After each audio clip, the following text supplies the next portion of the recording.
torque and power to do it.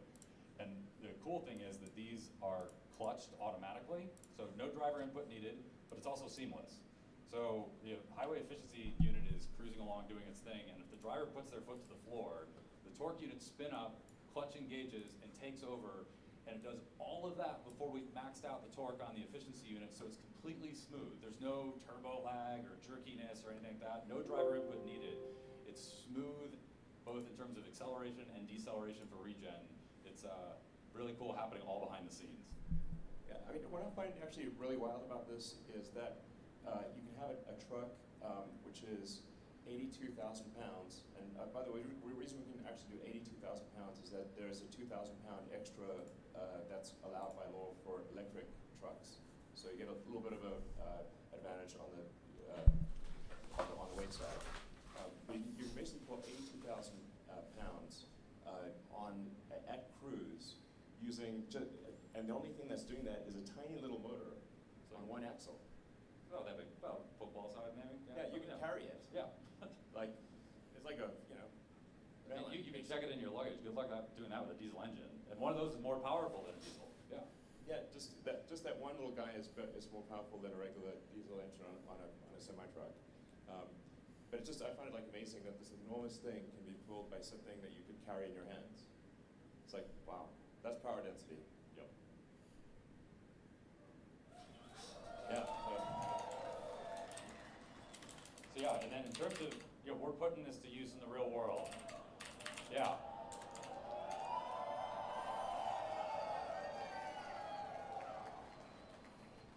So that truck's clocking in at 82.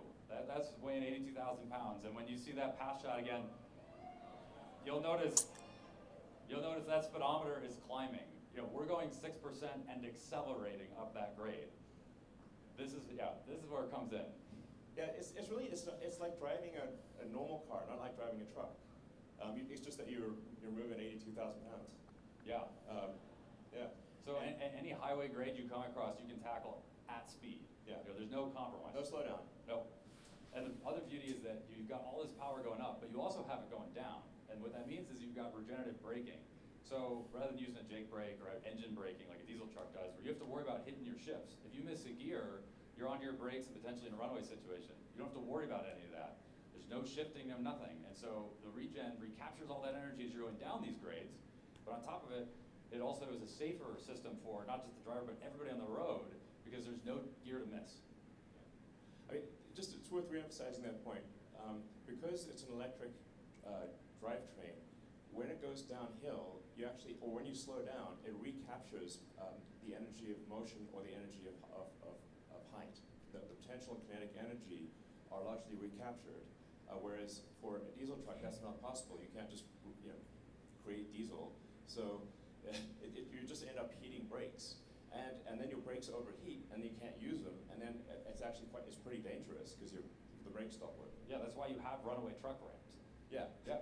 And it's funny because, if for any of you that have ever driven I-80 and driven Donner, there's a mandatory brake check stop for trucks down by Emigrant Gap. We've done this, and it's really funny because we'll go over the grade, we'll come down, and we just kind of pull to the side, and we're like, well, there's nothing to check, we've never used the things, and we just keep driving. Yeah. Yeah.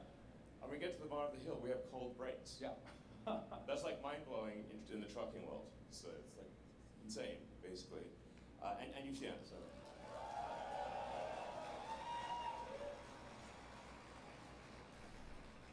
So it's really worth emphasizing that. That's a significant safety improvement for the truck driver and for other people on the road. We also have excellent traction control because the precision of an electric motor is vastly better than a diesel engine.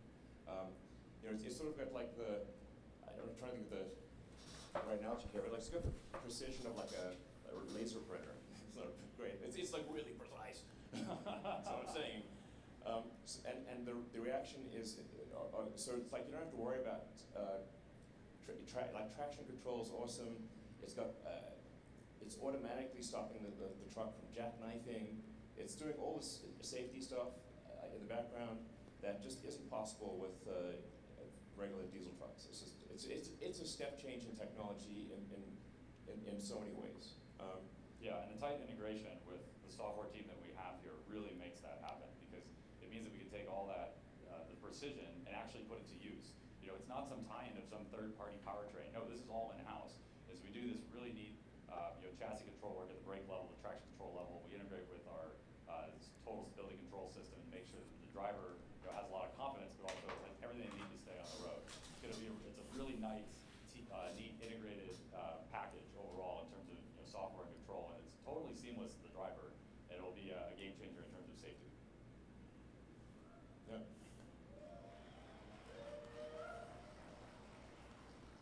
So we talked power. You want to talk efficiency? Yeah, absolutely. So, some people out there say it can't be done.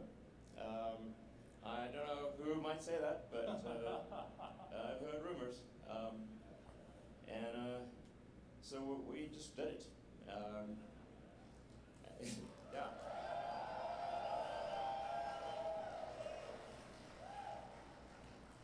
And we're going to post the whole video, unedited, on YouTube. Yeah. And no jump cuts. Yeah.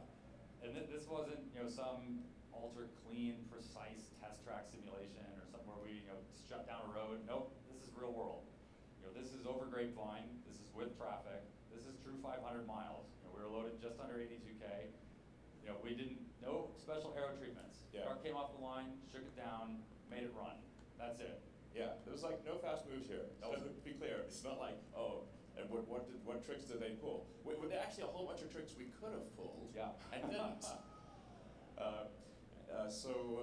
Like as Dan said, no special aero treatment. Oh, and by the way, we should mention there was no charging. We charged the Yeah, truck. yeah, we didn't stop to charge. Single driver. One shot, exactly. Yeah. Good point. Minor. So it's not like 500 miles with no load, with special aero and special everything. It's fully loaded, going from the Bay Area. We actually have to go a bit north to get to actually add to get to 500 miles because you can LA to the Bay Area is less than that. Well, we got all the way to San Diego here, so we stress out on the southern end. And do you want to see on the video? We have the proof. Absolutely. So it's only 8 hours long. So yeah, buckle in. Don't worry, we brought lots of snacks. Yeah. But yeah. Standard trip. Down the 5, up Grapevine, through LA, traffic, construction. We got the bypass on the way station, but running full 80 or just under 82, full deliveries, nothing to hide. Yeah, real world. It's He did take one restroom break there is a required mandatory 30-minute break within the first 8 hours of operation. We took a small restroom break, but that's it. Yep. All right. Cool. Can I mute my mic? Well, everybody complains about everything. I don't know, So man. aerodynamic efficiency obviously matters a lot. You can see it's shaped like a bullet. It's really aerodynamic, and that helps a lot. As we get less than 2 kilowatt hours. 2 kilowatt hours a mile. Yep. So. And that's the name of the game. Yeah. Is efficiency there. Yep. Yep. So. It's really efficient in every way, and. The team's done a lot of awesome work. Yes. We went into the wind tunnel with this really cool model, rolling road, the whole 9 yards, and pulled in a lot of the learnings and all of our features from the car side that give us such great real-world efficiency there, and really want to make sure that the truck and the trailer have to work together. This is a combination. This is not just the truck. If you optimize one, you actually might disrupt the whole combination. And so we spent a lot of time, both virtually, but also in the wind tunnel to make this happen, and really some next level engineering of everything they had to do there. And it means that we've got a really efficient truck. Yeah.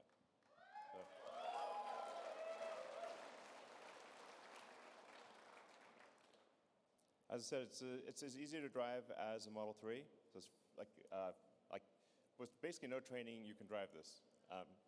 You have to think bigger when you're driving it, but it's not it's not hard to drive. It's really easy. And we put the seat in the center for max visibility. It's low floor. You can stand up in the cabin. Yeah, and that's actually a really big deal. You're a tall guy, Elon. Yeah. You're able to stand up just fine. And nice thing is that if you're a truck driver and you're out during the day and it's cold, it's snowy, whatever, you can get in, and this isn't a sleeper cab, this is a day cab. You can still stand up, and you can shed your jacket, put it on the wall, all in the comfort. You can put your coveralls on while in the cab. So if you have to go do a dirty job, you can do that comfortably as opposed to being out in the elements. So that's, that level of space is unheard of. And we were able to do that with some pretty innovative packaging. And on top of it, there's plenty of cargo storage, for drivers that need to bring any tools, other equipment along. And not to mention, we've got the plugins, the wireless charging, everything they need on the electronic side as well. Yep.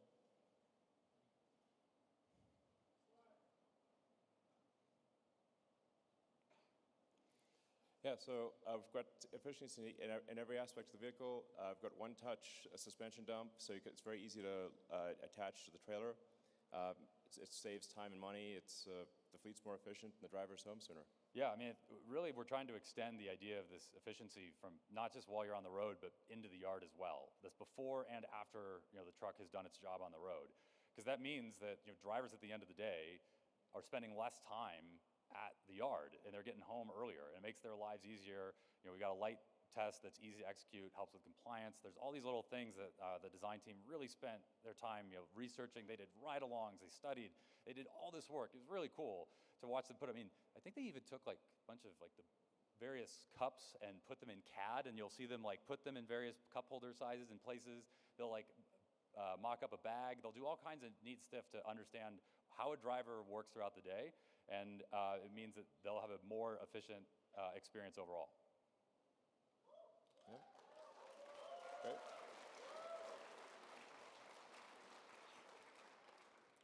Obviously, to charge a truck like this quickly, you need a high-power charger. So we developed a megawatt class charger, as it's capable of charging at a megawatt DC.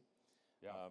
And it's our next generation immersive cooling, so it's liquid cooled, so you don't need like a gigantic elephant trunk of a cable. You can actually have a small cable, and that cable delivers a megawatt. Yeah, we've 3x the current density.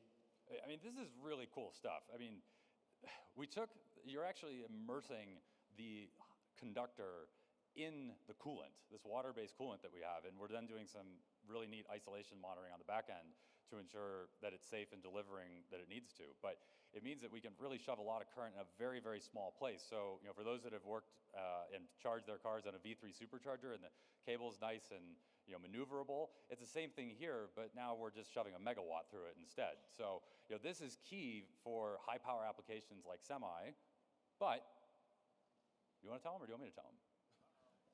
Yeah, I mean, it's going to be used for Cybertruck too. Yeah. Yeah.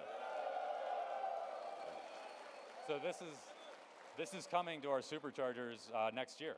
Yeah. Yeah. Yeah.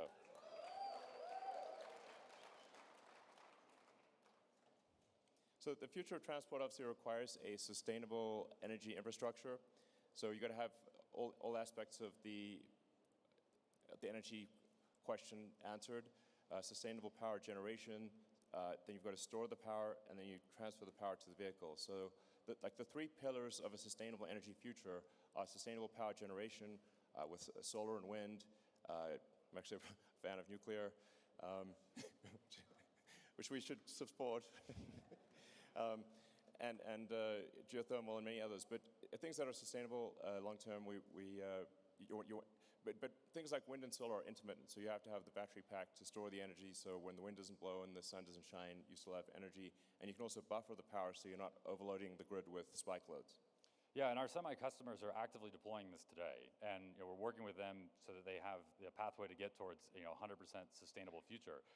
But we have all of this at our disposal, commercial solar and Megapack, and the Megapack is great because not only can it do things like peak shaving or some of the other energy modulation, but it also provides a form of redundancy and backup. I mean, if we're going to ask a fleet to take on these trucks and run them, they need to ensure that they're going to be able to charge them and keep their fleet running even in the event of a power outage, and that's one of the things that we can do with the Megapack on site as well. All right. So, and first deliveries are now. Yeah.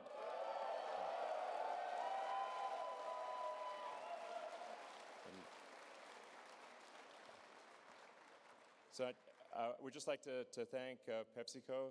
They've been a great partner. Hey, guys. Hey. Let's go. Hey, let's go. So yeah, we completed our first cargo run with a very enormous amount of Frito-Lays, which I'm sure we have a lot of them here. Yeah. All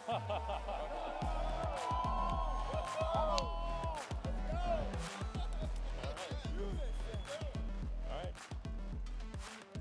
And yesterday, we were actually able to complete our first delivery, compliments of Frito-Lay. We took a truck down to their Modesto factory from here, and one of their drivers, we delivered the truck, they took it over, and they brought back a load of snacks for everybody here to enjoy tonight. Yep. So, big thanks to Kirk and Steven. Yeah. Do you guys want to say anything? Yes. Okay. All right. Look, nothing like this happens without amazing people. And so I just want to thank the people that spent countless hours to make this a reality. That's it. The people. That's it. I just want to echo, I know a lot of work went into it, and this is fantastic. We're thrilled about the delivery today, so thank you. Yeah, thanks for letting us be a part of this. Thank you so much. Appreciate you. Thank you. Yeah, thank you, Dan. Thank you so much. Yeah. All right. All right. So, thank you all. Thank you all for coming. It's been a long journey, 5 years. But this is going to really revolutionize the roads, and I think make the world a better place in a meaningful way. So, thank you for your support through all the years.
I was hoping that they would have a special one more thing Oscar's chat.